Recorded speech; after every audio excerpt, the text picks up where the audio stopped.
আসসালামু আলাইকুম, কেমন আছেন আপনারা? আশা করি অনেক ভালো আছেন। আমি লুবেন্ডা আর আপনারা দেখছেন লুবেন্ডাস ব্লগ। চলুন শুরু করি আজকের ব্লগটি। ঘুম থেকে আমি উঠেছিলাম মোটামুটি সাড়ে আটটা নাগাদ। 9:45টার সময় দেখলাম আব্বু বাজার থেকে ইলিশ মাছ এনেছেন। তো সেটা পরিষ্কার করা চলছিল। সেটা ভালোভাবে পরিষ্কার করে নেওয়ার পর দেখলাম মা ওদিকে জিরে বাটছেন। তো জিরে বাটা চলছিল আর উনি পেঁয়াজও বেটে নিলেন। এগুলো ছিল ইনগ্রিডিয়েন্টস। কাঁচা লঙ্কা বাটা, পেঁয়াজ এবং কাঁচা জিরে বাটা। তো একে একে উনি কাঁচা জিরে, পেঁয়াজ বাটা এবং লঙ্কা কুচো করে কাটা সেগুলো নিলেন। তার উপরে হলুদ গুঁড়ো, লঙ্কা গুঁড়ো অ্যাড করলেন।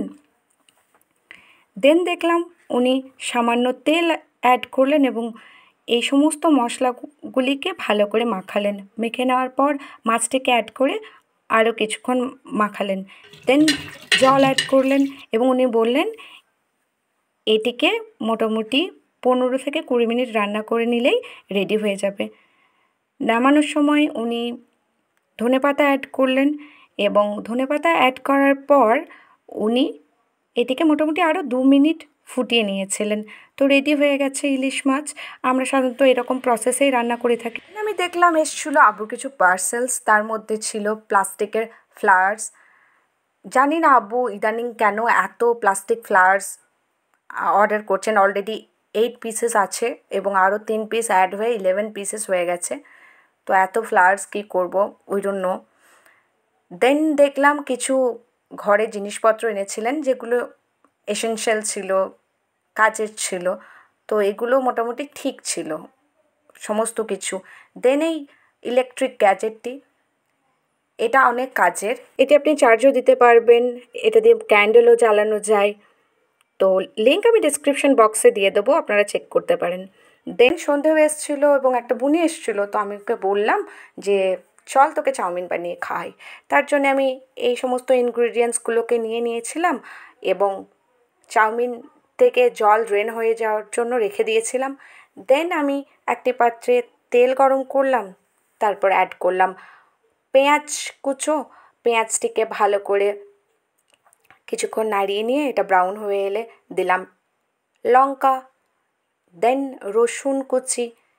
দেন কিছুক্ষণ ভালো করে নাড়াচাড়া করে নেওয়ার পর অ্যাড করলাম আদা কুচো এবং কিছুক্ষণ নেড়ে ছেড়ে নিয়ে টমেটোগুলো অ্যাড করে দিলাম এবং অন্য একটি পাত্রে আমি 2টো ডিম স্ক্র্যাম্বল করছিলাম। এই সমস্ত কিছুকে আমি একসাথে আরও 1 মিনিটের মতো ভেজে নিয়েছিলাম। দেন আমি অ্যাড করলাম চাউমিন এবং এই সমস্ত কিছুকে আমি মোটামুটি 5 মিনিটের মতো ভেজে নিয়েছিলাম। অ্যাড করলাম সামান্য লবণ, যেহেতু আমি ভুলে গেছিলাম জলে লবণ দিতে, অনেকে প্রথমেই দিয়ে দেন। তো এটা দেখুন অলমোস্ট রেডি হয়ে গেছে। এবার এটা খাওয়ার পালা, দেখাই যাক এটা কেমন হয়েছে। আমি চাউমিন ভালোই বানাতে পারি। আমি যখন এই বেবিকে জিজ্ঞাসা করেছিলাম কেমন হয়েছে, ও তো বলেছিল ভালোই হয়েছে। বাট আমি যখন ট্রাই করেছি অনেস্টলি এটাতে লবণের পরিমাণ বেশি ছিল এবং এটা অনেক স্টিকি হয়ে গেছিলো। I am being very honest, I would like to give it 2 out of 5. It was bad actually, ভালো হয়নি। দেন আমি এখানেই আমার ভিডিও শেষ করেছি। দেখা হবে নতুন কোনো একটা ব্লগে। ভালো থাকবেন, সুস্থ থাকবেন।